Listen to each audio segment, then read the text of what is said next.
YONO YONO 1வது அதிகாரம் எது நம்ம தேவ பிரசன்னத்தை விட்டு விளக்குமா?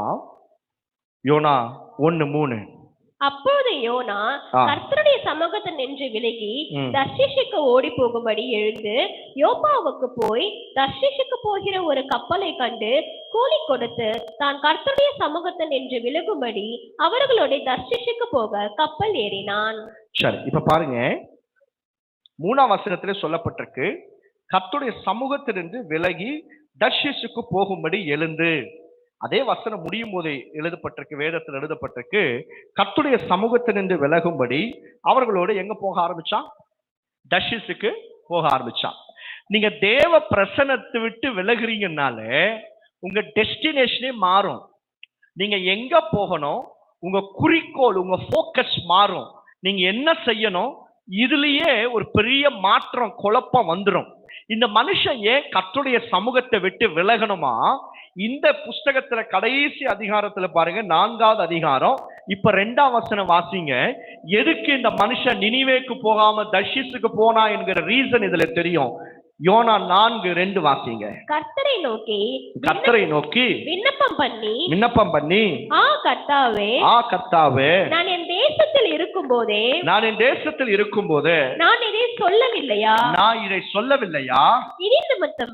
இது நிமித்தமே நான் முன்னமே தர்ஷீஷுக்கு ஓடி போனேன். நீர் இரக்கமும் மன உருக்கமும் நீடிய சாந்தமும் மிகுந்த கிருபையும் உள்ளவர் தீங்குக்கு மனஸ்தாபப்படுகிறவருமான தேவன் என்று அறிவேன். இப்ப பாருங்க, இவன் எதுக்கு கர்த்தருடைய சமூகத்தை விட்டு விலகினானா? எதுக்கு? நீர் இரக்கம் உள்ளவரு, நீர் தயவு உள்ளவரு, அவனை கொல்லுவேன்னு சொல்லுவீங்க, அடுத்தது என்ன பண்ண மாட்டீங்க? கொல்ல மாட்டீங்க. இதுக்காக இவன் தேவ சமூகத்தை விட்டு விலகுறான். பாருங்க, if you are not really kingdom oriented அப்படின்னா you will never ever experience the presence of God. நீங்கள் தேவ ராஜ்யத்துக்கு உட்பட்ட, தேவனுடைய ராஜ்யத்துக்கு ஏற்ற பிள்ளைகளா நீங்க இல்ல அப்படின்னா, கர்த்தருடைய பிள்ளைகளை எல்லாவற்றையும் மாம்ச பிரகாரமாவே நீங்க என்ன கொண்டு இருந்தீங்கன்னா உங்களால தேவ ராஜ்யத்துல ஒண்ணுமே செய்ய முடியாது. இந்த மனுஷன் யாரு? இவன் ஒரு தீர்க்கதரிசி, இவன் கர்த்தருடைய மனுஷன். இவன் என்ன செய்திருக்கணும்? ஆண்டவரே நீ சொல்றத நான் என்ன பண்றேன், சொல்லிடுறேன் அப்படின்னு சொல்லி இருக்கணும். ஆனா இவர் சொல்றாரு, நான் ஏன் தெரியுமா பின்மாற்றம் அடைந்தேன், நான் ஏன் உங்க சமூகத்தை விட்டு விலகி போனேன்னா, நீ சொல்லுவீங்க இப்ப நான் உன்னை அடிச்சிருவேன் சொல்லி என்னை தீர்க்க தரிசனம் சொல்லுவீங்க. அதுக்கப்புறம் அவன் அழுதா மனம் திரும்பிட்டான்னா நீங்க அவங்கள கொல்ல மாட்டீங்க. நீ நீடிய சாந்தம் உள்ளவர், பொறுமை உள்ளவர், இரக்கம் உள்ளவர், அதனாலதான் நான் போகல. கர்த்தருடைய பிள்ளைகளை, அப்ப இவன் இந்த இடத்துல என்ன யோசிக்கிறான் பாருங்க, எல்லாவற்றையும் மாம்ச பிரகாரமாகவே யோசித்ததும் அல்லாம தேவ ராஜ்யத்தை குறித்த யோசனையே இல்லை. நீங்க நினைச்சு பாருங்க, சில பேர் சொல்லுவாங்க, எனக்கு என்ன லாபம், நான் சுவிசேஷம் அறிவிக்கிறதுனால எனக்கு என்ன லாபம்? ஒரு ஊழியக்காரர் இருந்தார், சைதாப்பேட்டையில ஒரு சர்ச் வச்சிருந்தார். ஞாயிற்றுக்கிழமை முடிஞ்ச உடனே என்ன செய்வோம்னா, அவர் எங்களை இங்க கூப்பிட்டு போவார். இந்த சென்ட் தாமஸ் மவுண்ட் எல்லாம் அப்ப நிறைய வீடுங்க கிடையாது, அங்க வந்து டிராக்ஸ் ஊழியத்துக்காக போவார். இப்பெல்லாம் நம்ம சர்ச் சர்வீஸை முடிச்சு வீட்டுக்கு போய் சாப்பிட்டு தூங்கி ஈவினிங் சர்வீஸ்க்கு வருவோம். ஆனா அப்போ நாங்கெல்லாம் அப்படி பழக்க வைக்கல.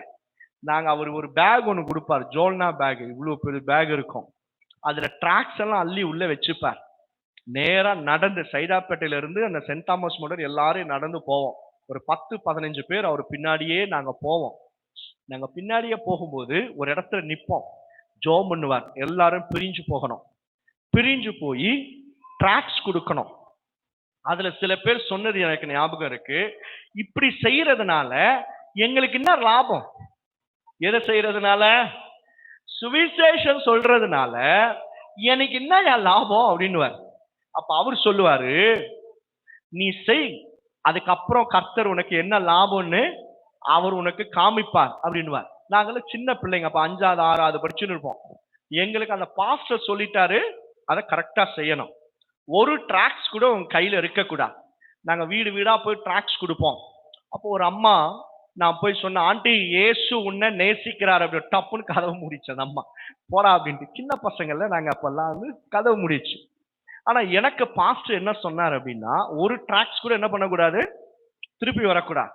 நான் சொன்ன தட்டி, ஆண்டி இயேசு உன்னை நேசிக்கிறார் ஆண்டி, இந்த ஒரு ட்ராக்கை வாங்கிக்கோங்க, இந்த ஒரு சீட்டை வாங்கிக்கோங்க அப்படின்னு. டேய் வேணாம் கொண்டு போடா அப்படின்ட்டான். ரொம்ப கோபமா சொன்னாங்க. ஆனா எனக்கு அந்த ஆண்டிய ஒரு எப்படியாவது ட்ராக்ஸை போட்டுறணும், கீழே போடக்கூடாது, கையில கொடுக்கணும். ஜன்னல் வழியா போய் சொன்ன, ஆண்டி இயேசு உன்னை நேசிக்கிறாரு, எங்க பாஸ்டர் கொடுக்க சொன்னாரு, வாங்கிக்கோங்க அப்படின்னு. அந்த ஓடி போயிட்டு சுடு தண்ணி ஊத்துவேன் அப்படின்னா, ஓடி போயிட்டு சுடு தண்ணி இங்கதான் சென்ட் தாமஸ் மவுண்ட்ல அந்த தெருவு கூட எனக்கு ஞாபகம் இருக்கு. ஓடி போயிட்டு சுடு தண்ணி ஊத்துவேன். பரவாயில்ல ஆண்டி, இதை மட்டும் வாங்கிக்கோ ஆண்டி, நான் ஓடி போயிடுறேன், நான் போயிடுறேன் அப்படின்னு. அந்த மாதிரி ஜன்னலையும் மூடிட்டாங்க. நான் கீழே கதவு கீழே ஒரு துவாரம் இருக்கும், ஒரு சைடுல இருக்கும், கீழே நின்று, ஆண்டி இயேசு உன்னை நேசிக்கிற, ட்ராக்ஸ் போடவா உள்ள, டேய் ட்ராக்ஸ் அந்த மட்டும் உள்ள வந்தது என்ன செய்வேன் எனக்கே தெரியாது, மிரட்ட ஆரம்பிச்சிச்சு. இது ஒண்ணு வாங்கிக்கோ ஆண்டி ப்ளீஸ் ஆண்டி ப்ளீஸ்ன்னு கெஞ்சுறேன். அந்த அம்மா வரவே இல்லை. கொஞ்ச நேரம் வந்து அதுக்கப்புறம் அந்த அம்மா கீழே தண்ணி ஊத்த ஆரம்பிச்சிருச்சு. நான் போவேன்ட்டு. நாங்க ரொம்ப உஷார் இல்ல, நாங்க தண்ணி ஊத்துறேன்னு சொல்லியாச்சு, நான் ஜாகிரதையாவே இருந்தேன். எப்படியாயி நாங்க கொஞ்ச நேரம் வெயிட் பண்ணி அந்த அம்மாவுடைய வீட்டையே விட்டு போகாம அதே இடத்துல நின்னு கொஞ்ச நேரத்துல நான் சொன்னேன், ஆண்டி இயேசு உன்னை நேசிக்கிறாரு, ட்ராக்ஸ் வாங்கிக்கோ ஆண்டி. நீ இன்னுமாடா போல அப்படின்னு சொல்லிட்டு கதவை திறந்து வந்து அந்த ட்ராக்ஸை வாங்கி, உங்க பாஸ்டர் எங்க இருக்கிறான்னு, எங்க பாஸ்டர் அங்க இருக்கிறா, கூட்டிட்டு வரவான்னு கேட்டேன். சரி சரி கூட்டிட்டு வா அப்படின்னா, கூட்டிட்டு வந்த பிறகு அந்த அம்மா ஒரு சாட்சி சொன்னாங்க. அவருக்கும் அவங்க வீட்டுக்காருக்கும் பயங்கரமான சண்டையாம். அவங்க வீட்டுக்காரர் சொல்லிட்டாங்களா, நீ செத்தா நல்லா இருக்கும், நான் வரத்துக்குள்ள நீ என்ன பண்ணக்கூடாது, உயிரோடவே இருக்கக்கூடாதுன்னு. அந்த அம்மாவுக்கு அந்த மனசு ரொம்ப வேதனையா இருந்ததாம். அந்த அம்மா சர்ச்சுக்கெல்லாம் வந்து சாட்சி சொன்னாங்க.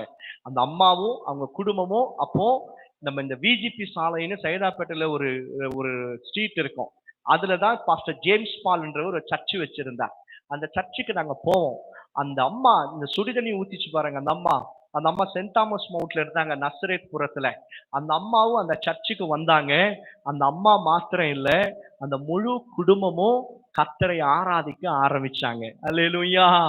நல்ல கைய மேல விட்டு ஆமேன்னு சொல்லிடுங்களேன். ஆமேன்.